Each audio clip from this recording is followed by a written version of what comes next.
जब काशी में रह करके गंगा तट पर ध्यान सत्संग करते थे, उस समय कुछ सती प्रथा था। सती प्रथा का मतलब किसी के पति का शरीर जब छूट जाता था तो पत्नी को पति के साथ जीते जलना पड़ता था। तो किसी माई के पति का शरीर छूट गया तो गांव भर के जितने लोग थे उन्होंने कहा अब तुम भी तैयारी करो, क्योंकि तुमको भी पति के साथ जलना है। तो माई कहती है आप हमारे पति के शरीर को लेकर के श्मशान घाट जाइए। मेरे दो छोटे छोटे बालक हैं, बच्चे हैं, वो कैसे अपना भरण पोषण करेंगे, कैसे पढ़ेंगे लिखेंगे, इसका व्यवस्था हमको करने दीजिए, इसके बाद मैं चली जाऊँ। अच्छे विचार के थे, उनके पति के शरीर को लेकर श्मशान घाट पहुंच गए कटियारी लोग। और माई एक सेठ के पास जाती है और निवेदन करती है कि हमारे पति का शरीर छूट गए और हमको भी सती होना है, इसलिए मेरे दोनों बालक कैसे पढ़ेंगे लिखेंगे, अपना जीवन यापन करेंगे, इसलिए मैं दोनों पुत्रों को आपके पास में सौंपती हूँ। बड़े आदमी थे, कहा ठीक है, मैं अपना बालक ही समझ कर इसको पढ़ाऊंगा लिखाऊंगा, इसका भरण पोषण करूंगा, तुम जाओ। तो दोनों पुत्र को छोड़कर के वो माई घर आई, स्नान कर लेती है, सफेद वस्त्र पहन लेती है और एक हाथ में नारियल लेकर के श्मशान घाट की तरफ चल गई। संजोग से तुलसीदास जी महाराज की कुटिया थी। उनके मन हुआ अंत में संत महात्मा को प्रणाम करने से, दर्शन करने से हमारा कल्याण होगा। तो तुलसीदास जी महाराज कुटिया में प्रवेश कर जाती है।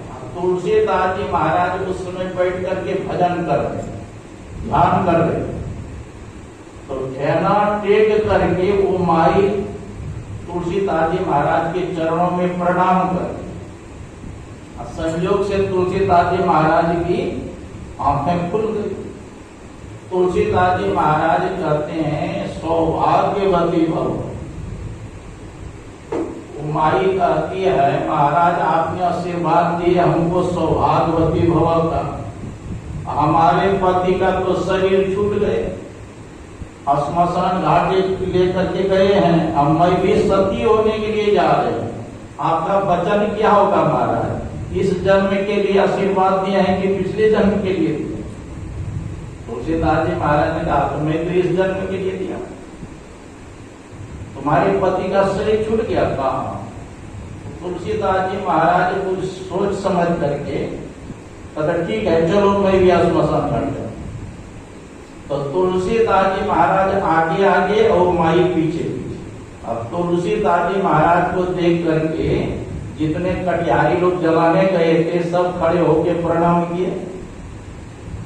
और तुलसीदास जी महाराज कहते हैं जो चिता के ऊपर लाश है और उसके ऊपर जो बंधन है उसको खोल दो। तो खोल दिए। उस माई से कहा तुम्हारे पति का शरीर है ना? कहा जाओ तुम भी बैठ जाओ चिता पर। और दोनों हाथ पति के छाती पर हाथ रख दो और सबसे कहा आंख बंद करके बैठ जाओ और देखो बीच में आंख खोल के कोई नहीं देखना, नहीं तो अंधे हो जाओ।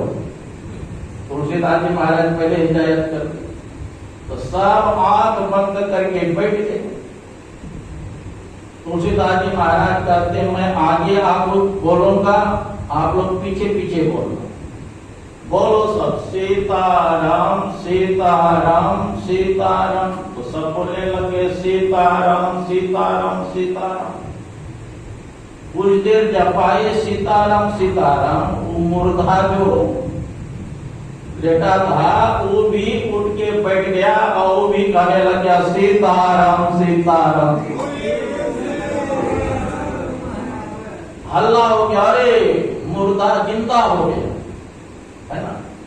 एक हल्ला और हो गया कि एक व्यक्ति अंधे हो गए। तो ये दोनों खबर गांव में पहुंच गया। कहा जिनका शरीर छूट गया वो तो जीवित हो गया और अमुक बाबू अंधे हो गए, जिनके पति अंधे हो गए वह माई दौड़ के आती है स्मशान का और तुलसीदास जी महाराज के चरण पकड़ लेती है। महाराज कृपा कीजिए। कहा क्या कृपा करूं? कहा हमारे पति अंधे हो गए महाराज। अब मैंने तो कहा था आंख खोल के नहीं देखना, तुम्हारे पति ने देख लिया अंधे हो गया, मैं क्या करूं? कहा महाराज इस सब दिन भटकट कर रहा है, गांव में सबके बात काट के रहा, कुछ कृपा ऐसी करिए कि जिससे हमारे पति का भी एक आंख आ जाए, भले हमारा एक आंख चला जाए लेकिन कम से कम हमारे पति को एक आंख आ जाए। कहा ऐसी बात है तो सबको कहा आंख बंद करके बैठ जाओ, देखो बीच में बोलना नहीं तो अंधे हो जाओगे, अब डर के मारे बोलेगा। सब आंख बंद कर दी। तुलसीदास जी महाराज कहते हैं बोलो सीताराम सीताराम सीताराम। सब बोलने लगे सीताराम सीताराम सीताराम। थोड़ा देर जब पाए कहे आंख खोलो। सब आंख खोले। जो अंधे हो गए थे उनके एक आंख में रोशनी आ गई और उनकी पत्नी की एक आंख चली गई, दोनों का काम चले। ऐसे तुलसीदास जी महाराज उन्हीं के जो रामचरितमानस लिखे हैं, रामचरितमानस सारसठिक जो गुरु महाराज के द्वारा टीका किया गया है उसी का भी पाठ होगा। राम नाम मन दीप धरु जी देहरी द्वार, तुलसी भीतर बाहर जो चाहसी उजियार। तुलसीदास जी महाराज कहते हैं अगर अंदर और बाहर प्रकाश पाना चाहते हो, उज्ज्वला चाहते हो तो क्या करना है? राम नाम मणि दीप धरो। राम नाम जो परमात्मा का नाम है वो क्या है? मणि का दीपक। अज्जी देहरी द्वार, अज्जी बिहार क्या है? वो देहरी है। कहते राम नाम मणि दीप धरु जी है देहरी द्वार, और तुलसी भीतर पाओ जो चाहसी उजियार। दीपावली के दिन हम लोग क्या करते हैं? दिया में घी डाल देते हैं, बत्ती डाल देते हैं, बाल के कहाँ रख देते हैं? देहरी रखते हैं ना। तो घर के अंदर भी प्रकाश होता है, घर के बाहर भी होता है। परमात्मा का जो नाम है वही असली दीपक है ना। अच्छी ज्ञान क्या है? यह देहरी है। मतलब कहने का मतलब है कि साधक को निरंतर जप करते रहना चाहिए, निरंतर स्मरण करते रहना चाहिए अगर अपने अंदर और बाहर प्रकाश चाहते। नाम जी जपि जागहि जोगी विरति विरंज प्रपंच पियो। कहते हैं नाम को जिह्वा पर जग रख करके जोगी लोग जग जाते हैं, है ना। अच्छा अभी हम लोग सोए हैं कि जगे हैं? अभी हम लोग सोए हैं कि जगे हैं? संतों के दृष्टि में भी हम लोग सोए हैं।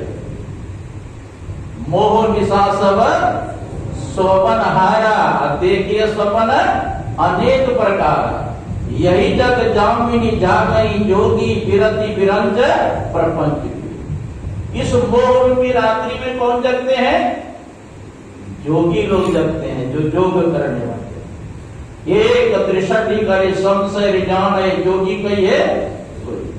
अपने दृष्टि धारों को एक करने के लिए जो जानता है असली जोगी वही है। नाम जी जपि जागहि जोगी, विरति विरंज प्रपंच भी। सारे प्रपंच को त्याग करके जोगी लोग जगते हैं। देखो जो जो करने वाले हैं, ध्यान करने वाले हैं, सवेरे भोजन कर लेते हैं और सवेरे सो जाते हैं, रात में उठ करके ध्यान करते हैं। एक गुरु महाराज के शिष्य थे कुलदीप बाबा, नाम सुने होंगे जो पुराना होंगे। पहले कुप्पा घाट में रहते थे, बाद में मनियारपुर चले गए। तो उनके साथ और गुरु भाई सब थे, नासिक गया था कुंभ मेला में। तो कुलदीप बाग क्या करते थे, वहां 5 बजे भोजन होता था सब महात्मा का, और महिमन वगैरह स्तुति विनती करके ध्यान करके वो सो जाते थे और महात्मा सबका पढ़ाते थे। वो 8 बजे ही सो जाते थे। और जब सब महात्मा सो जाते थे तब 12 बजे रात में उठ करके मुंह कान धो करके स्नान सब कर लेते थे। अब बैठ जाते थे ध्यान करने 12 बजे रात में। और 4 बजे जब भोर में सब महात्मा लोग जगते थे और चादर टांग के सो जाते, और सब महात्मा, महाराज अभी सोने का समय है, उठिए। और जो रात में उठते थे लघु श्रृंगार करने के लिए, कहते आपको पता है ये महाराज जी 12 बजे रात से जगे हैं, ध्यान कर रहे हैं। हाँ, तो जो योगी होते हैं, जो ध्यान करने वाले होते हैं, वो रात में जग करके ध्यान करते हैं। रात में या निशा सर्व भूतान तस्यम जागृति संयमी यस्यम जागृति भूतानि सा निशा पश्चिम। जो योगी लोग हैं रात में जग करके ध्यान करते हैं। हाँ, भगवान कृष्ण भी ध्यान करते थे कि नहीं? आप कहेंगे अब भगवान कृष्ण के लिए क्या मौकी था? गुरु महाराज के प्रवचन में है कि भगवान कृष्ण के लिए तीनों लोकों में करने के लिए कुछ भी मौकी नहीं था, फिर भी ध्यान क्यों करते थे? ब्रह्मे मूर्ते उत्थाय वायु पस्पृश माधव दध्यो प्रसन्न करण आत्मानंतम सत्य। ब्रह्म मुहूर्त में उठ जाते थे, हाथ मुंह धो करके अपने आत्म स्वरूप का ध्यान करते। उस समय उसका रोम रोम आनंद से टूट उठता। योगी लोग रात में जग करके ध्यान करते। अब सोने की बारी नहीं है, अब जगने की बारी है। सोबत सोबत सोए रहो, जननी संग सोए के बाल कहायो। अब तो तिरियासन शोभन लाग्यो, सारी उम्र तू सोए कमायो। क्षीर समुद्र के शोभन हार, तासों का बनो ही नेह लगायो। सोबत सोबत सोए रहो, अब तो चिता पर शोभन के दिन आए। लंबा टाम पिता के सोएगा को उठाने वाला है। तो अब जगने की बात है। हाँ, तो रात में जग करके कहते हैं ध्यान करने के लिए है। ब्रह्म सुखय अनुभवय अनुपा अकत अनामय नाम न रूपा। ब्रह्म सुख का अनुभव कौन करते हैं? जो ध्यान करेगा वही ना अनुभव करेगा। ब्रह्म सुखय अनुभवय अनुपा, वो अनुपम सुख, अनुपम आनंद, अखंड सुख का अनुभव साधन करता है अपने अंदर। ब्रह्म सुखय अनुभवय अनुपा अकत अनामय नाम न रूपा। जो अगत है, जो कहने में नहीं आता है, जिसका नाम रूप कुछ नहीं है, उसका अनुभव कौन करते हैं? साधक करते हैं। राम भगत जग चारि प्रकारा, सुकृत चारो अनक उदार। राम के भक्त कितने प्रकार के होते हैं? 4 प्रकार के। राम भगत जग चारि प्रकारा, सुकृत चारो, चारों पुण्यवान होते हैं। सुकृत चार, राम भगत जग चारि प्रकारा, सुकृत चार्यो अनग उदारा। अनग मन निष्पाप होते हैं और उदार होते हैं। देखो भगवान के भक्त कंजूस नहीं होते हैं, उदार होते हैं। 4 प्रकार के कौन कौन भक्त होते हैं? एक होते हैं आर्त भक्त, दुखित होकर के भगवान का भजन करते हैं। दूसरा होता है अर्थार्थी, अर्थ के लिए भगवान का भजन करते हैं। तीसरा होता है जिज्ञासु, मतलब जानने के लिए भगवान को भजन करते हैं। और चौथा ज्ञानी, जान बूझ करके भी भजन नहीं छोड़ते, है ना। चारों निष्पाप होते हैं। गीता में भी 4 प्रकार के वर्णन है। आर्थो जिज्ञासु अर्थार्थी ज्ञानी च बतर्स। भगवान कृष्ण कहते हैं मेरा भी 4 प्रकार के भक्त होते हैं। आर्थ, अर्थार्थी, जिज्ञासु और ज्ञान। जैसे द्रौपदी, जब विपत्ति जीवन में आया तो किनका स्मरण किए? देखो, दुख में सुमरन सब करे, और सुख में करे न कोई, और जो सुख में सुमरन करे दुख काहे को है। देखा द्रौपदी ने कोई सहायता करने वाला नहीं है, पांचों पांडव मोड़ा नीचे करके बैठे, क्योंकि जो महार थे भीष्म पितामह, द्रोणाचार्य, कृपाचार्य, अश्वत्थामा, विदुर, धृतराष्ट्र, देश विदेश के राजा महाराजा सब मुड़ा झुका करके, मानहोश होकर के, है ना, मायूस होकर के देखा कोई सहायता करने वाला नहीं है। तब द्रौपदी पुकार करती है, दुख हरो द्वारिका नाम शरण में तेरी, बिन काज आज महाराज लाज गई मेरी। दुशासन वंश कुठार महादुखदाई, अब पकड़त मेरी चीर लाज नहीं आई। पांचों पति बैठे मौन कौन गति होई, ले नंद नंदन के नाम द्रौपदी रोई। करी करी विलाप संताप सभा में टेरी, दुख हरो द्वारिका नाम शरण में। आठ पुकार के बड़ा बल है, आठ पुकार जैसे करती है। जानते हैं दुशासन के भोजन में 10,000 हाथी का बल था, कितना था? कब तक वो द्रौपदी साड़ी को पकड़ कर रखती थी, अंतिम में साड़ी को छोड़ करके दोनों हाथ उठा के भगवान कृष्ण का पुकार,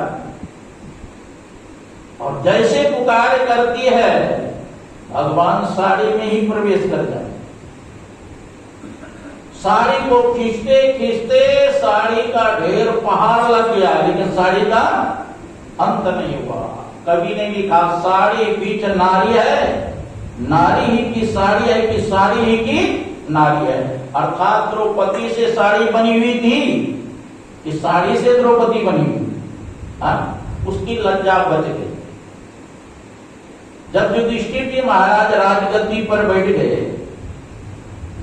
तब एक दिन द्रौपदी उल्हाना देती है भगवान कृष्ण से कि केसर, आपने इज्जत तो अवश्य बचाई, लेकिन साड़ी की फज्जती हो गई तब आपने रक्षा की, ऐसा क्यों? तो भगवान कृष्ण ने कहा इसमें किसकी गलती है? द्रौपदी कहती है सारा के सारा आपकी गलती। जब दुशासन साड़ी खींचना प्रारंभ किया, मैंने आपको पुकारा तो शीघ्र आ जाना चाहिए, विलंब क्यों किया? तो भगवान कृष्ण कहते हैं देखो द्रौपदी, अपनी अगर गलती हो पहाड़ के समान, तो मनुष्य उसको सुई के नौ के बराबर नहीं समझते, और दूसरी की गलती अगर सुई के नौ के बराबर हो उसको पहाड़ के समान समझते। ये बताओ तू क्या कहकर के पुकार रही थी? दुख हरो द्वारिका नाथ शरण में तेरी, तो दिल्ली से हमको द्वारकापुरी जाना पड़ा, और द्वारकापुरी से दिल्ली आने में लेट लगेगा कि नहीं लगेगा? जब तूने कहा हृदय से मेरी रक्षा करो, तो मौको कहां ढूंढे बंदे, मैं तो तेरे पास में, आप खोजी हुई तुरंत मिलती है पल भर के आस में। तुम्हारी पुकार में देरी हमको आने में नहीं देती। देखो, जिस मंत्र की हम आप जप करते हैं उस मंत्र में ही इष्ट व्यापक है, उसको आना पड़ेगा कहीं से क्या?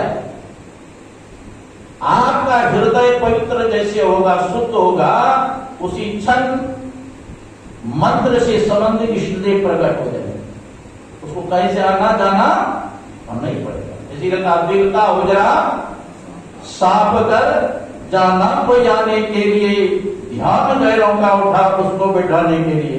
अगर उनको हृदय में बैठाना चाहते हैं तो हृदय रूपी कोठरी को पवित्र करना पड़ेगा। और लौ लगा करके साधक अगर नाम का जप करे तब क्या होगा? जपा ही नाम जन साधक आज, मिटा ही कुसंकट होई सुखाई। अगर दुखित होकर के, संकट में पड़ करके नाम का भजन करे तो उसका दुख दूर हो जाए।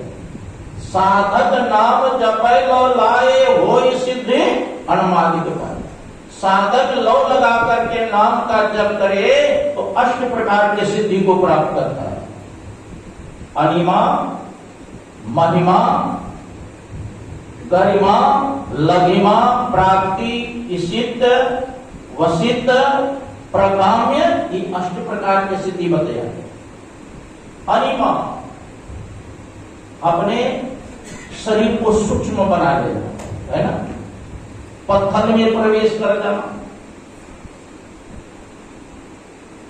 महिमा बहुत बड़ा रूप धारण कर लेना, जैसे हनुमान जी क्या था नहीं, हनुमान जी जा रहे थे सीता जी के खोज में, और देवता को जब पता चला, देवता ने सुरसा नाम अहिन की माता, सुरसा कौन थी?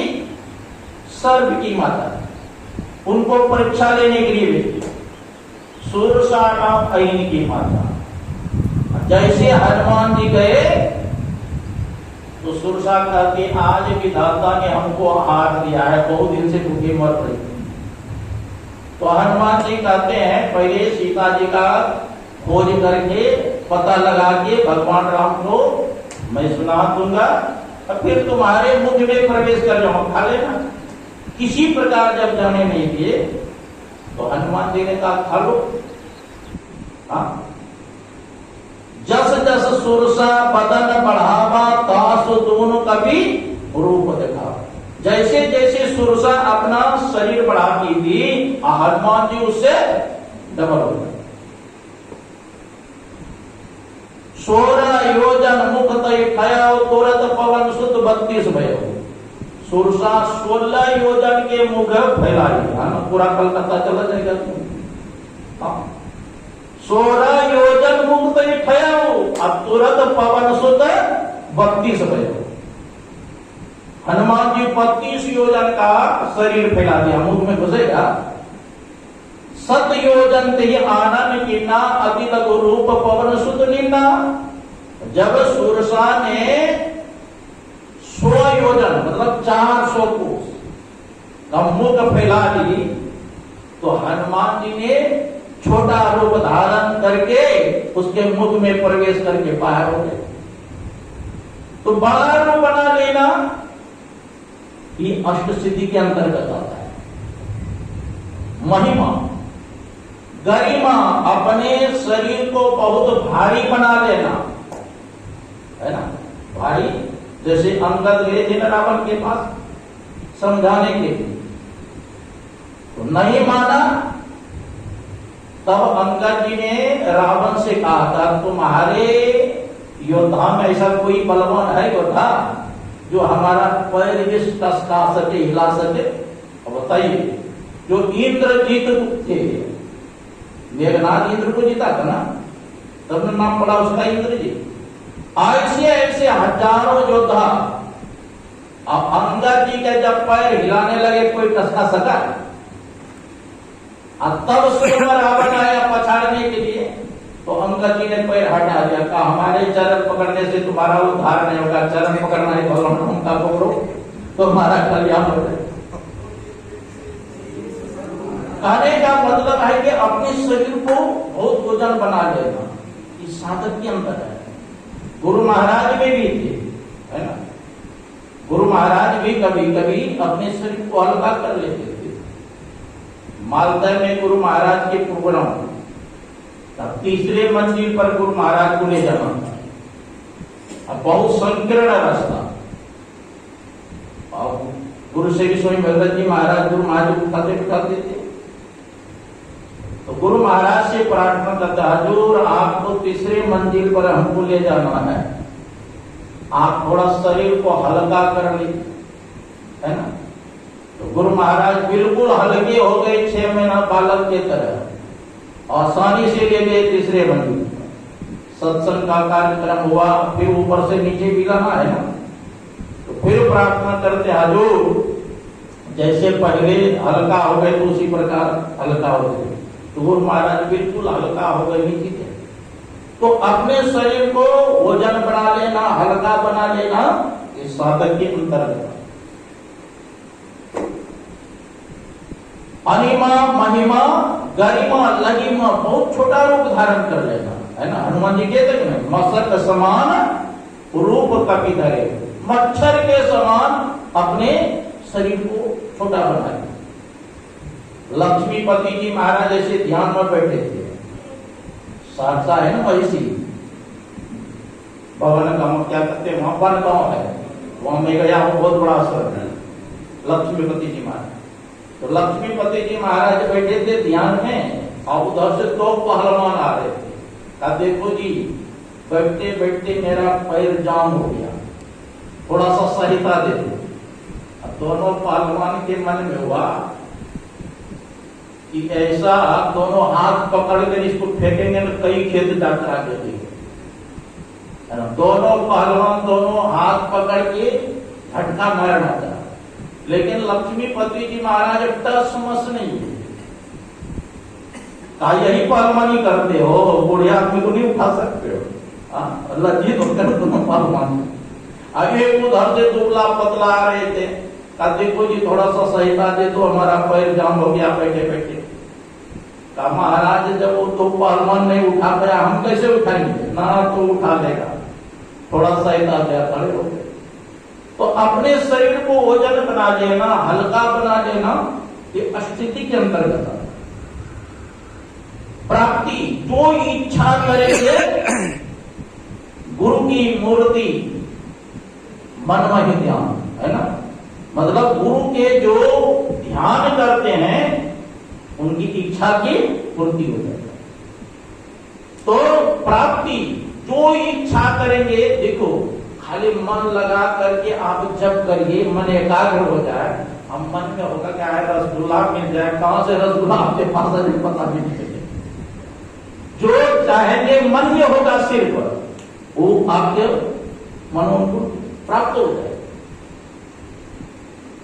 प्राप्ति है ना, प्राकाम्य दूसरे शरीर में प्रवेश कर सकते हैं। इसित्व आपके शासन से कोई बाहर नहीं जा सकता। वशित्व आपके बस में हो जाएंगे पूरा संसार। ये अष्ट सिद्धि के अंतर्गत आता है। खाली साधक अगर लव लगा करके जप करे, साधक नाम जपै लौलाई हो सिद्ध अनुमादिक पाए। जपै नाम जन आरत भारी मिटहि कुसंकट हो सुखारी। लौ लगा करके साधक को जप करते रहना है ना। चहु चतुरन कहा नाम आधारा, ज्ञानी प्रभु ही विशेष प्यारा। कहते चारों प्रकार के भक्त परमात्मा के प्यारे हैं, लेकिन ज्ञानी भक्त विशेष प्यारे। चहु युग चहु श्रुति नाम प्रभाव, अब कली विशेष नहीं अनुभाव। चहु युग चाहे सतयुग हो, त्रेता हो, द्वापर हो, कलयुग हो, कहते सभी युगों में नाम का प्रताप। चारों वेदों में नाम का प्रताप है, चाहे ऋग्वेद हो, सामवेद हो, यजुर्वेद हो, अथर्ववेद हो। लेकिन कलयुग में तो विशेष नाम का प्रभाव है ना, है ना। कलयुग में विशेष नाम का प्रभाव, इसलिए निरंतर जप करते रहे, ध्यान करते हैं, दृष्टो अनुसंधान करते रहे तो परम कल्याण। सकल कामना हीन जे राम भगति रस लीन, नाम प्रेम पृथ्वी महा। कहते हैं तीनों किए मन हीन। सकल कामना हीन, जो सभी कामनाओं से रहित है। राम भगति रस लीन, राम भक्ति में लीन रहते हैं। जैसे मछली जल में लीन रहते हैं, उसी प्रकार जिसका मन मंत्र में लीन रहता है। सकल कामना हीन जे राम भगति रस लीन, नाम स्व प्रेम क्यों से हो। तीनों किए मन मीन। मछली के तरह जो अपने मन को नाम रूपी अमृत कुंड में डुबा देता है तो उसका परम कल्याण हो जाए। तो हम लोगों को साधक को निरंतर जप करते रहना चाहिए, ध्यान करते रहना चाहिए। सर्वक्षण गुरु मन जो में रहे हो निर्वाण हुए संत सब कहे हो। बोलिए श्री सद्गुरु महाराज की।